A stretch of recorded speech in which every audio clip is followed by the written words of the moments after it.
Guess what? This is Law & Order SVU, Season 2, Episode 19, Parasites. We open up to two dudes digging in this guy's yard. Does the homeowner appreciate all the work that they're putting in? No. And in the next shovelful, there's a human skull. That's right, everybody. This is a crime scene. We jump ahead and... Kitty. No. We jump ahead and this place is swarming with cops. Benson and Stabler are talking to the homeowners. But yeah, they closed on this house a month ago. They had it inspected inside and out for termites, not bodies. All right, well, Mrs. and Mr. Sawyer, we're gonna need you to go and pause just a second because Stabler is wearing this adorable oversized baseball cap. He looks like his dad is taking him to the big game. The ME, Tyler, is down in the hole. And he tells Benson and Stabler that judging by the eye orbits, the nasal opening, and the cheekbones, she was a Caucasian. The surface of the auricular region makes her about 30. Her? Yup. Judging by these hip bones, it was a woman. Okay, how are we getting sexual homicide based on bones? Well, why don't you check the evidence tray? We've got a crucifix, a dog collar, and a leash. Well, looks like she was somebody's pet. So Benson and Stabler are talking to the next door neighbor, and boy, does he have the lowdown. The previous owner's names were Brad and Abby Stanton. They fought constantly until she left 4 years ago. A year later, Abby would come back, pound on the door at 3 a.m. He'd hand her a few bucks, and then she'd leave for a week. This happened for a couple of months until finally the new Mrs. Stanton comes out and beats the shit out of her. I see. And when was the next time that you saw Abby after that?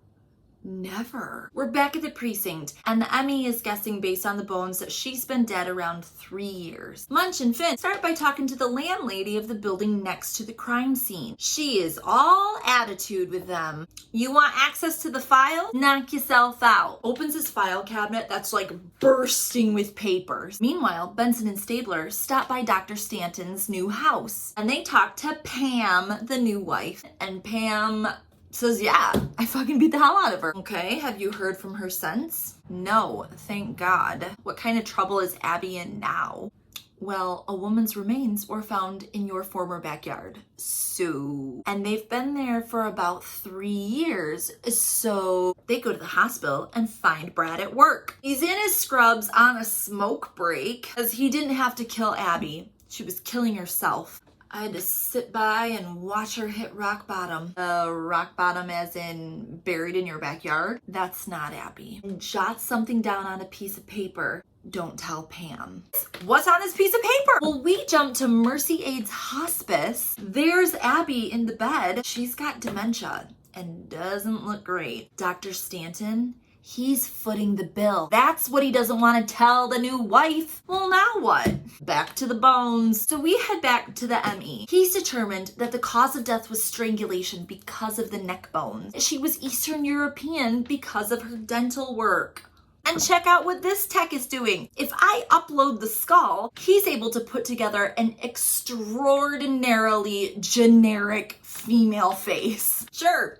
Print that shit out. So now we've got this face printout, and Munch and Finn have been digging through all that paperwork. They've come across 16 Eastern European sounding names, and after they do their calling, they narrow it down to like 8 people. Let's go check missing persons with these 8 people. The dude there is like, guys, do you know how many women go missing in New York every year? I'm supposed to find it with this crash test dummy face? But they're there for like 30 seconds and Stabler's like, I found it. This is Ava Perulis, reported missing by George Burton. We pull up to George Burton's address and there's a little girl out front. Stabler, who is a dad, if you had forgotten, is like, hi, how are you? I'm not supposed to talk to strangers. Oh, well, we're not strangers. We're cops. Motherfucker, show me your badges. Just then, big teddy bear George comes outside. Can I help you? Yes, you reported your sister-in-law missing a couple years back. Oh, you found Ava? And as he's standing there holding the picture, the woman in the picture walks up behind him. They are slack-jawed. What? Close your gape holes, guys. It's called twins. We're sitting inside with George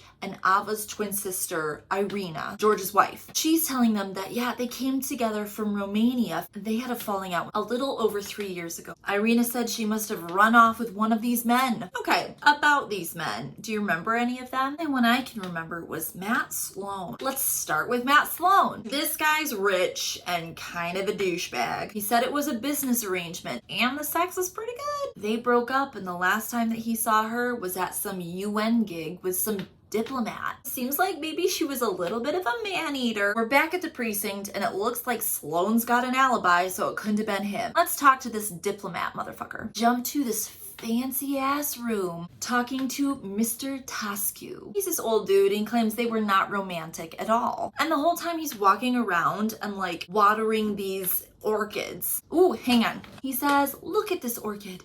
Did you know that orchids are parasites? Name of the episode, everybody drink. They devour the host plant while blooming magnificently. The whole team's getting some coffee outside and comparing notes. Ava came here in 96 on a fiance visa. What, fiance? Fiance's name was Paul Amos and the match was through a company named Euromatch. All right, Benson and Stabler, go check with Paul Amos. This rat, who of course needed to buy a wife, starts complaining. All she had to do was cook and clean and be available for sex, you know, like being a wife. Last time he saw her was at the end of the 90-day trial. He didn't pay all that money to have her running around to some dentist, but it's fine now. He purchased a new wife. We talked to the dentist. He says that Ava's marriage was garbage and that rat husband beat her constantly. All right, so while we're here, why don't you give us her dental records? Munch and Finn are over at Euromatch. And this is some shady bullshit. I'll prove it to you. To get a fiance visa, you need to prove that you knew your wife before she came to the US. So what does Euromatch do? It flies these dudes over to Europe, and for 2 weeks they see 8 girls a night. At the end of their stay, they pick one, snap a bunch of pictures, and then Euromatch takes care of the paperwork. The lady who runs it is Valentina, and she could use some Botox. She lets slip that she knew about Irina. Why didn't Irina tell us that Ava was married? We head back over to ask Irina face to face. Yeah, I didn't tell you because I was afraid of her husband. One time he hit me and I know he almost killed Ava. Oh, really? They bring Paul Amos back in. Okay, you rat-tailed motherfucker. Looks like you've got a bunch of restraining orders from both of your wives. I didn't do nothing. You forced her to have sex. That's rape. You pulled out fistfuls of her hair. That's assault. Before they're done with him, Cragen taps on the glass. Okay, I'll keep this guy on ice, but the Emmy wants to talk to you. Now?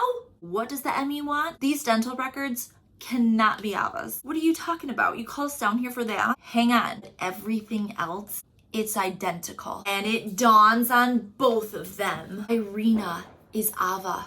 We jump to the precinct where the team is trying to convince Cabot to give them a warrant for Irina's arrest. No, for Ava's arrest. She had to have murdered her. She took her identity. Cabot's like, you cannot prove that she killed her. Cragen's like, come on, bestie.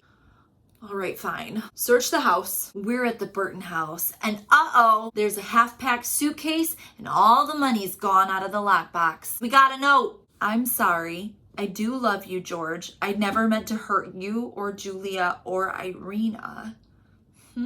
Oh boy, now we gotta go tell old lumpy George. He doesn't believe it. You're crazy. Until they show him the crucifix from the grave. Oh, when we were first married, she would go to mass every single day. 3 years ago, she stopped going. Then it zooms in on Stabler and he says, where's your daughter? But it's okay, everybody. Julia's at school. They run and check on her, and the teacher's like, hey, you just missed your wife. Stabler's got his badge out, and he's sticking it in everybody's face. When was she here? Here like 20 minutes ago. Julia, remember me? I'm a cop. What did your mom say to you? She said that we couldn't go see the puppet man today. And my mommy's friend's name is Valentina. She's nice. George is holding her. He's like, I don't know what the fuck any of this means. Meanwhile, Munch and Finn have been working through the finances. Looks like Ava cleaned out their bank accounts this morning. But there's more. Every Friday for the last 3 years, she's been taking out $300 from their account. All right, looks like we need to pay Valentina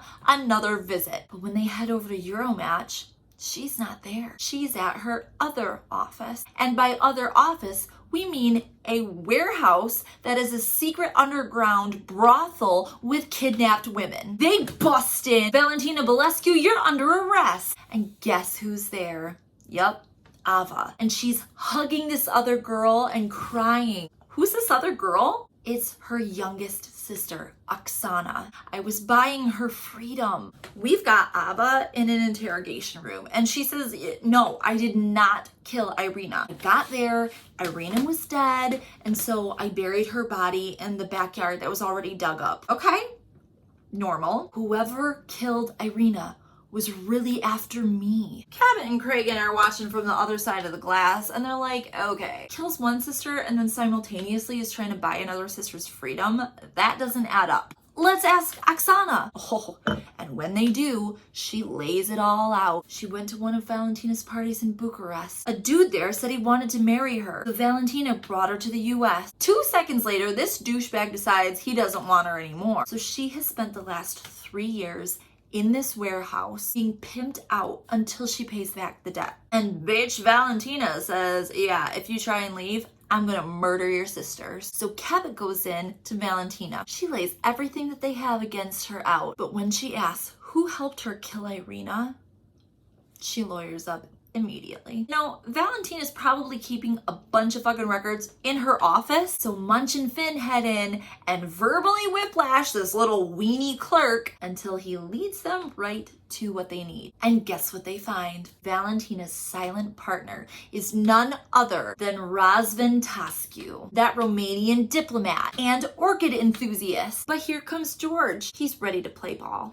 They send him in to try and get more information out of Ava. He walks in. Hi, sister-in-law, who I've been sharing a bed with for 3 years. What's going on? If you say anything, Tascu is gonna kill you too, just like he killed Irina. He killed her because I threatened to go to the police if he didn't let Oksana go. He raped her like he used to rape me, and she never told him that she wasn't me. As long as they thought I was dead, we were safe. Cragen's like, okay, big problem here. This diplomat has diplomatic immunity. And Cabot's like, well, just let me do my magic. She gets some help from this cutie named Greenwald. We sit down in a very uncomfortable meeting at a desk across from Tascu and some other Romanian diplomat guy. He's been keeping women in this country against their will for purposes of prostitution, and now he's responsible for murder. They're not budging. Cabot's starting to get pissed. Greenwald is like, hey, Cabot, Mr. Davier, the other guy's name is Mr. Davier, my government has authorized me to declare Mr. Tascu persona non grata. He has 48 hours to get the fuck out of America.